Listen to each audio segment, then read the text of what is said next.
ચાલુ ખાતા દાખલા નંબર કયો છે? Example number 12. અહીંયા લખી દઉં છું એક્ઝામ્પલ 12. બરાબર, બહુ જ ઇમ્પોર્ટન્ટ સમ, ધ્યાન રહે. સૌથી પહેલા મિલકત લેણા બાજુ નંબર 1 મકાન. કેટલી અમાઉન્ટ? 21. હવાલો વાંચો. 110% ગણવી. મકાનની કિંમત 110% ગણવી. એનો બીજો અર્થ શું થાય? 10% વધારવી. 110% ગણવી એટલે વધારો કેટલો કહેવાય? 10%. પ્લસ વધારો 12,000, 1,32,000. અહીંયા મકાન ખાતે 12,000. ચલો નેક્સ્ટ. યંત્રો કેટલું? 80,000. 10% ઘટાડવી. માઇનસ ઘટાડો 10%. 72. અહીંયા યંત્રો ખાતે 8,000. Next stock. ભાઈ આ બધું સહેલું છે એટલે ટાઈમ નથી બગાડતા. 30,000. સ્ટોક 30,000. હવાલો સ્ટોક 30,000. ફિટ દેવાદાર 40,000. દેવાદાર 40,000. હવાલો છે 10% જૂની બી છે. જૂનો 10% ગાલખા અનામત ફી વધારવી થી વધારવી. આના એક મિનિટ, દેવાદાર કેટલા? 40,000 40,000. સમજો થી નો અર્થ શું થાય? 40,000 ના 10% કેટલા થાય? 4,000. એટલે બીજા શબ્દોમાં એવું કહેવાય કે 4,000 થી વધારવી. જૂની કેટલી? 2,000. અને 4,000 વધારો એટલે 6,000 થાય. કેટલી? 6,000. સરસ પોઈન્ટ છે હો. તમે 4,000 લખીને આવો, પણ 4,000 થી વધારવી એટલે વધારો 4,000 કરવાનો. જૂની 2,000 હતી, એમાં 4,000 પ્લસ થાય એટલે કેટલા થાય? 6,000. માઇનસ કાલખાદ અનામત 6,000. અને આ બાજુ ગાલખાદ અનામત ખાતે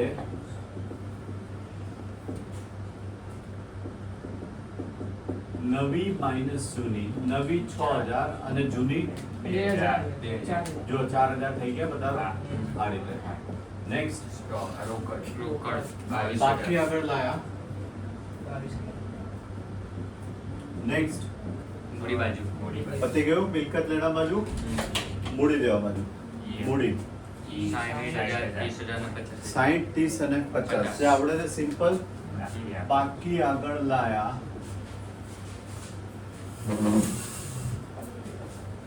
60,000, 30,000 50,000. અને બાકી આગળ લાયા 50,000. ચાલો નેક્સ્ટ. અનામત ભંડોળ.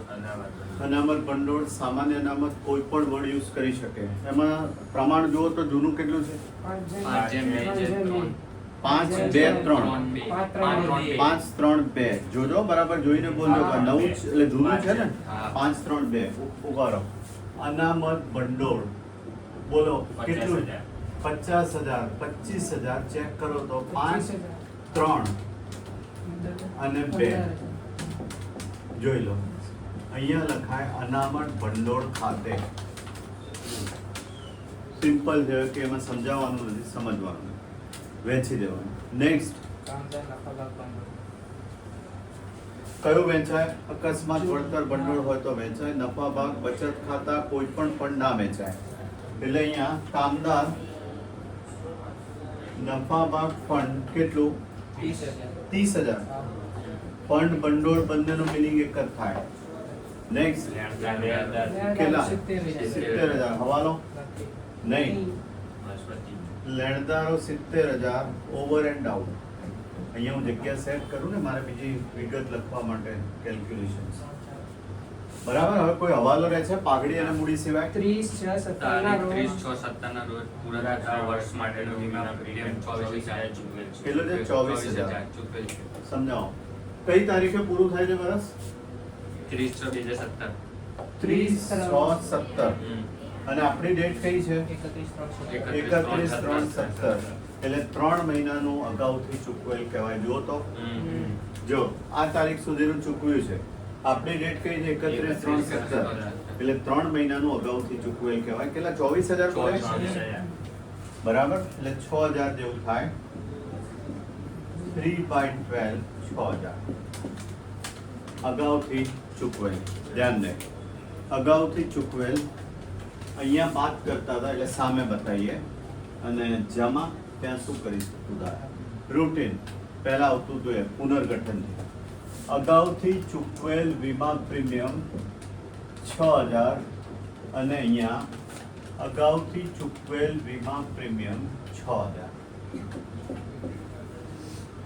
બરાબર ઓકે હવે પાઘડી માટે પહેલા આપણે નિયમ જોઈ લઈએ બહુ જ સરસ પોઈન્ટ છે એક્સ્ટ્રા ઓર્ડિનરી પોઈન્ટ છે પાઘડીનો 99% ને ખોટો જ પડે હવે પાઘડીનો નિયમ શું છે જૂની છે ના અહીંયા જુઓ જૂની પાઘડી આપી નથી જે ભાગીદાર નિવૃત્ત થાય એને પાઘડી આપવાની એટલે જમા કરવાની કોણ આપશે ચાલુ રહેતા ભાગીદાર આમનો પહેલા ક્લિયર કરો જો ઈના મૂડી ખાતે ઉધાર એમ છે બીજું કોણ છે ઈ એમ ના મૂડી ખાતે ઉધાર તે આઈના મૂડી હવે પાઘડીની રકમ ખાલી વાંચો આખું સેન્ટેન્સ શું કીધું છે એને પેઢીની પાઘડીનું મૂલ્યાંકન 1 લાખથી કરવામાં આવ્યું.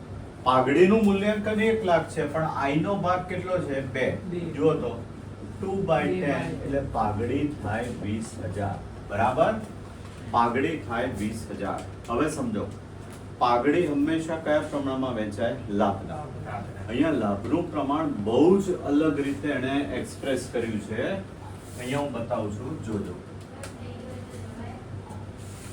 લાભનું પ્રમાણ ખાલી સેન્ટેન્સ વાંચો આઈના નફાનો આઈના નફાનો ભાગ ઈ અને એમ 2/3 ના પ્રમાણમાં મેળવશે આઈ નો ભાગ કેટલો 2/3. ના આઈ નો ભાગ કેટલો છે 2 દશાંશ છે ને 2 દશાંશ. એમાં ઈ ને કેટલો મળશે 2 પંચમાંશ 2 પંચમાંશ ઈ ને મળે 1 મિનિટ હો એટલે 4/50 થાય એમ ને આ 2 દશાંશમાંથી કેટલો મળશે લખ્યું છે જો 3 પંચમાંશ 3 પંચમાંશ એટલે કેટલા થાય 6/50 9 પોઈન્ટ ખરેખર તો મગજ અહીંયા હોય તો એમાં કઈ અઘરું છે જ નહીં આઈ નો ભાગ એકને 2 પંચમાંશ મળશે અને બીજાને કેટલો મળશે 3 પંચમાંશ એટલે therefore લાભ 4/50 અને 6/50 એટલે પ્રમાણ કેવું હોય તો 4/6 કહેવાય પણ નીચે કેટલા આવે 50,000 આવે નીચે કેટલા આવે 50,000 હવે આ લાભનું પ્રમાણ 4/6 માં વેચી દઉં તો 8,000 અને 12,000 2/3 બી કહેવાય ને 8,000 અને 12,000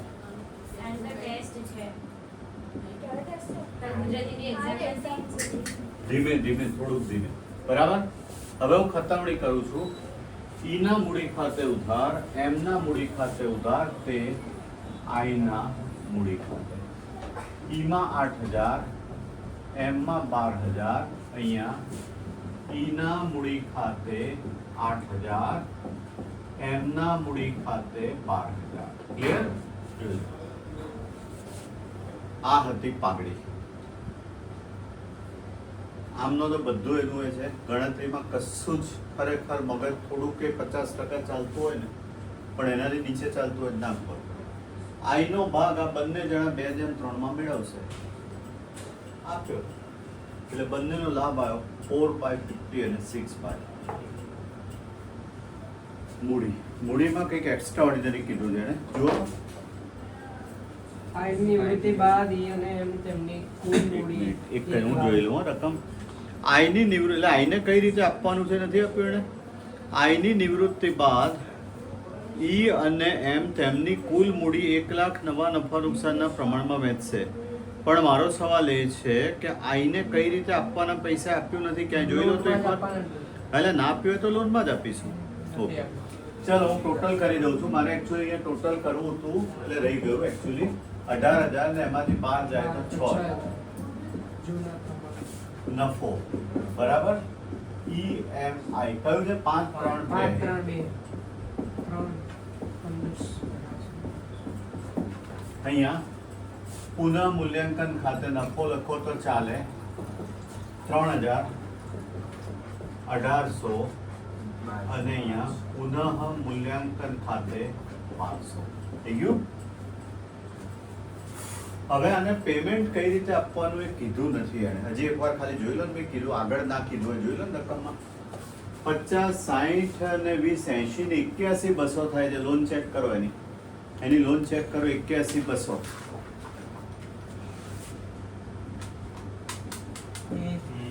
બરાબર? ક્યાંથી લાયા? આ બાજુનો તફાવત 81,200. આનું ટોટલ 81,200. અહીંયા 81,200. અહીંયા આઈ ની લોન 81,200. લગભગ 5 માર્ક મળે 8 માંથી આટલું કર્યું હોય. હવેના 3 માર્ક મૂડી. હવે એને મૂડીમાં શું બહુ જ ધ્યાન રાખજો, બહુ જ ધ્યાન, જેને કહેવાય ને અદ્ભુત પોઈન્ટ એને મૂક્યો છે. એણે શું કીધું છે, હું ફરીવાર વાંચું છું. આઈની નિવૃત્તિ બાદ ઈ અને એમ તેમની કુલ મૂડી 1 લાખ. હવે મેં નિવૃત્તિમાં કીધું છે કે જે હવાલો હોય હંમેશા આખરની મૂડીનો હોય. કેમ? શરૂની તો આપેલી જ હોય. હવે 1 લાખ રૂપિયા કયા પ્રમાણમાં રાખવાના છે? નફા નુકસાનના પ્રમાણમાં આપ્યું જ નથી, શોધવાનું છે. કઈ રીતે? લાભ બરાબર નવું પ્રમાણ માઇનસ જૂનું પ્રમાણ. આ સૂત્ર હતું, બરાબર? ધેરફોર નવું પ્રમાણ બરાબર લાભ પ્લસ જૂનું પ્રમાણ. જોઈ લો મેથ્સ. આને એટલે ઇન્ટરચેન્જ કર્યું, આને આમ લાવ્યો એટલે લાભ પ્લસ જૂનું પ્રમાણ બરાબર નવું પ્રમાણ. હવે ઈ અને એમ, ચલો લાભ બોલો, આ રહ્યો તમારી સામે જ છે. 4/50, 6/50. જૂનું પ્રમાણ 5 દશાંશ હતું ને પહેલા, જરા ચેક કરીએ. 3 દશાંશ. મગજ ચાલે તો આમાં તો એકચ્યુઅલી લસા લેવાય, પણ જવા દો. હવે પાછું ઊંધું ચત્તું કરશો. ચોકડી ગુણાકાર 40 પ્લસ 250 ભાગ્યા 500 અને 60 પ્લસ 150 ભાગ્યા 500 એટલે થાય 290/500 અને 210/500. એટલે પ્રમાણ કેવું હોય તો 29/21 થાય. Flat working. હું શું કરવાનો હતો, એકચ્યુઅલી 5 ગુણી નાખું તો 29 થઈ જાય અને અહીંયા 21 થઈ જાય. પણ ભાવ તમને એમ થાય દર વખતે ક્રોસ કરે છે મલ્ટીપ્લાય, તો મેં જૂની રીતે કર્યું 29/21. ફરીવાર હવાલો વાંચો, 5મી 6ઠી વાર. આઈની નિવૃત્તિ બાદ ઈ અને એમ તેમની કુલ મૂડી 1 લાખ નવા નફા નુકસાન પ્રમાણે રાખશે. ઓકે, નવું પ્રમાણ કયું આવ્યું? 29/21. જોજો, આ કઈ મૂડી હોય? આખરની મૂડી. આખરને બાકી આગળ લઈ ગયા 58,000. ચેક કરો કેલ્સી ઉપર 42,000. અહીંયા મૂડી ઈ અને એમની 58,000 અને 42,000. પણ જોડે એવું કીધું હશે તફાવત શેમાં લેવાનો? જો કીધું છે જરૂરી ખાતાને નિવૃત્તિ બાદનું બાહુ. ના, જે મૂડી રાખવાની કીધી ના, એવું નહીં.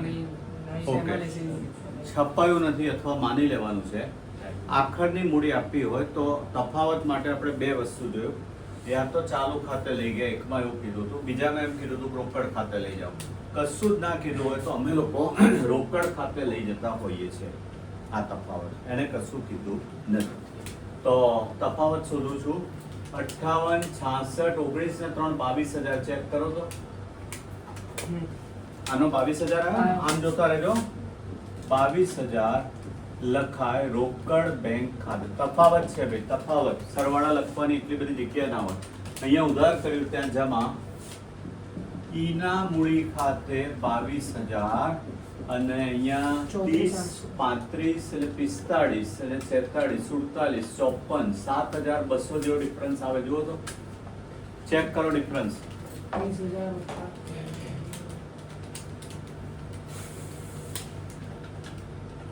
7,200 જેવો આવે છે. એમનો જુઓ તો, એમનો તફાવત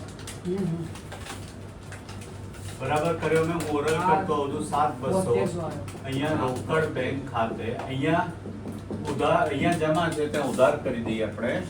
તો એમના મૂડી ખાતે 7,200. બધું થઈ ગયું. હવે રોકડ ખાતું બંધ કરી દઉં.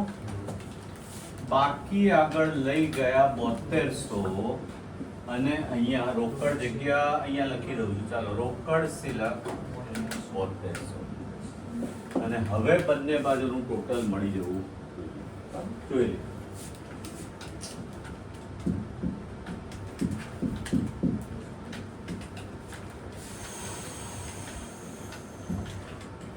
થઈ ગયું 281,200 મેં કરી નાખ્યો. બરોબર, 2,81,200.